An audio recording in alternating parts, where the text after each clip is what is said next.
SCDN. We don't do the news in the same old way because it's not the same old world. Hello, our friends, Sauter County Daily News. We have a very special interview for you today, and we are exploring the stigma of being tested positive for the COVID-19 virus. Betty Smith has secured an interview with a very brave person who is so willing to inform us and to help us. The best part is she comes from the healthcare field, so she can give us two perspectives as the healthcare worker and as the patient. So I'm really excited to see what unfolds.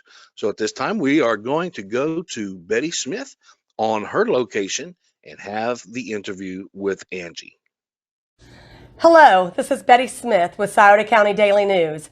I have the pleasure of speaking with Angie Kahn today, which is also in the medical field and was one of the folks that were early tested positive for COVID-19. So at this time, Angie, I'd like to welcome you to Sauter County Daily News. Thank you. One of the questions I would like to ask is, what were some of your first symptoms, or what made you feel the need to be tested? Well, the reason that we got tested is because my niece had tested positive when we were around her. Thinking about it, my husband had a cough, so he started getting a fever, and that time my eyes were hurting real bad. I felt like I had a sinus infection. I got a fever a day later than him, but with the testing shortage, he had his done, and we were just going to assume if he was positive, I was positive as well. His ended up taking 2 weeks to get back. My employer made me go, and I got mine back within a day. So I knew about a week earlier than he did that I was positive. What were some of the protocols that you guys had to take once you found out you were positive? Quarantine, just stay quarantined. That was the time we were around. There was a little group of us on the 14th, and then we started working from home the following Monday, so we weren't anywhere. We had a couple people come over before we knew, but we just stayed inside and stayed quarantined. Now, did you feel the need that you had to contact everybody once this was done, or when you were tested, did you feel that they were going to release that information with the HIPAA laws? That's why I'm asking. Well, we contacted the two people that had came to our house. One of them was from Ross County. He got really sick and ended up in the hospital. Our stepson, or my stepson, he was fine. He didn't have any problems. He went to the doctor just because we were positive, but he didn't have any issues at all. So that was the only two people that we were. And then my husband went to work a couple days. They just put everybody on a quarantine because of him. So that was it. That's good to know. Again, because I always, just to ask, because our viewers, because again, we are trying to test or I hope that people get the test, and people are to assume that they already have it. We were really lucky because we knew our exact exposure date because of my niece being positive, and that's the first time I was around her in months. And before that, my daughter had a baby the day before, and I was around my mom and my other girlfriend, and nobody was sick at all. So everybody in our little group that day started getting sick. So just about everybody was positive. Oh, wow. So then and again, you guys were in that same area of Pickaway? Actually, I had met them in Columbus, so. Oh, okay. Yeah, it was right before St. Patrick's Day, but then that Monday was when they recommended that they stay home, and we did. So you found out early on then when all this first broke out? Yeah. We were exposed on a Saturday, and I think Scott started having symptoms the following Thursday, and then my fever had started the following Friday. So it was within a week.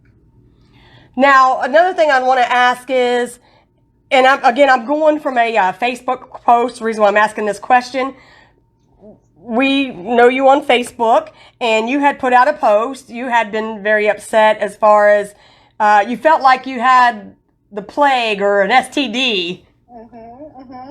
Yeah, it started, well, because my stepson was around us, so it started from the other side of the family. You know, since I had found out first, my feelings were hurt a lot on it. Just, you know, my fault that I'm going to infect everyone. And then in our little group that day of people that were positive, you know, word gets out because a friend of a friend, and then that started coming in, and then our neighbor was walking by our house and like FaceTime in our house saying, this is the house. I mean, we watched her. We had our windows open. So it's a mental challenge more than anything. So it was tough. They do say that the test is intrusive. Now, that personal side there did sound a little intrusive. Yeah, because I was fortunate enough. I hate that because I know that there was a testing shortage, but my employer had, when I had got my test, so I got the test the first time, then I went back 3 weeks later and got another test, and I was still positive. And then a week later, I'd gotten one more. So within the 28 days, I had 3 tests. It's pretty intrusive. It goes way back in there, and it gets irritating. Wow. It made me breathe good, though. Yeah, I bet. Another thing to kind of follow up with that then, you're on the medical side of things. What would you have done differently being on the medical side of things? I think about that. I can't think of anything that we would do different because as soon as they said stay, we stayed home. We didn't go anywhere the entire time, especially since I knew, because they send people back 14 days and you're fine, and that my husband would have went back to work, but they wouldn't let him go back because I was still testing positive. So he ended up being off a month because of me. Because he didn't get retested because they don't do that follow-up test. So that was a good thing. So to kind of wrap it up, but I do have one tell-in question with that. Do you feel that you will be accessible to get it again? Does your employer feel that you'll get it again? I know this is new to everybody. My personal feelings, I'm treating it as I won't. Is that true? I have no clue. I'm very cautious when I'm around people, though. I sanitize, wash my hands. I try to keep my distance. I'm giving hugs to my family when I see them. I stay away from my mom because she's older. Mm-hmm. I don't know. I give plasma on June 4th. Scott goes a few days before me, so nobody knows anything. Nobody can tell you. It depends on who you ask. I was going to say, you kind of answered that question for me because I was going to ask about moving forward, what you were going to do, and it sounds like you're going to donate plasma. Yes. It was so weird because when we first got sick, the health department, I know we were expecting a huge, huge rush. So maybe the first couple weeks, it was just once or twice a week they would call. And then it got to the point, because I think that we controlled it better probably here in Ohio than what they thought. So they were calling every day, and I'd answer the phone. And I hate being mean, and I was never mean, but I would say, no new symptoms, I have nothing else to tell you. And it was just like every single day. And then finally I was like, thank the Lord I tested negative, so they don't have to call me again. It sounds like a process for sure.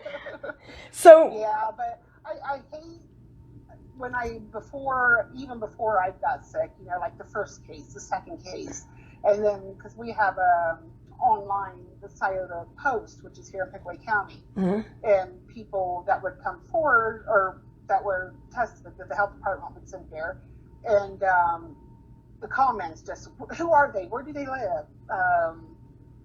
I didn't know if I was exposed to them, and if you were exposed to them, the health department will tell you.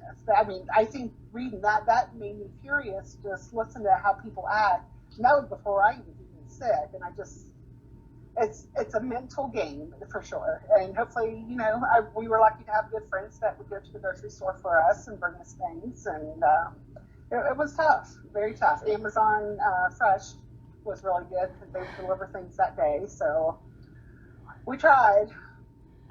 So it sounded like an adjustment. I mean, again, anybody in that situation too, then try to work through it because again, we're not done yet. Right. Sad to say. My family so much. I mean, it was hard. I might have cried a few times. Just wanting to see my grandkids. I had a grandkid the day before, a new one before we were exposed, and just not seeing my mom for her birthday. It was tough. Very tough. Oh, I know. I heard about the grandbaby. No. So last but least, just to kind of say, so if you had any encouraging words to tell the public, which that did help as far as, again, you're preparing them that it could be, there's a mental side to it. Mm-hmm. And for anybody, I think that would be with what we're all walking through new territory. So any encouraging words? The only thing I could say is just be nice, and if you know someone that's sick, help them out. Drop something off on their porch, call and see how they're doing. It does pass.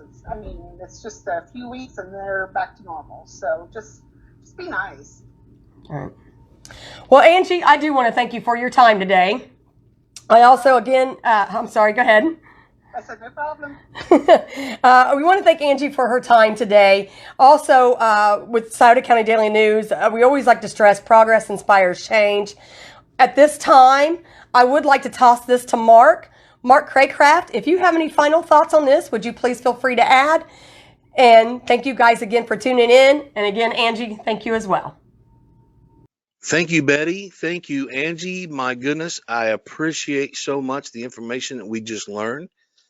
I hope that this helps you be able to understand more about the COVID issue, and more importantly, what the people that are tested positive or even in quarantine are going through.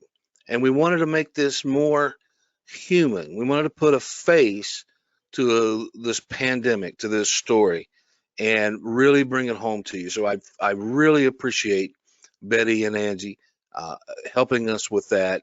And with that, please continue to support our website. Visit often and regular, SciotoCountyDailyNews.com.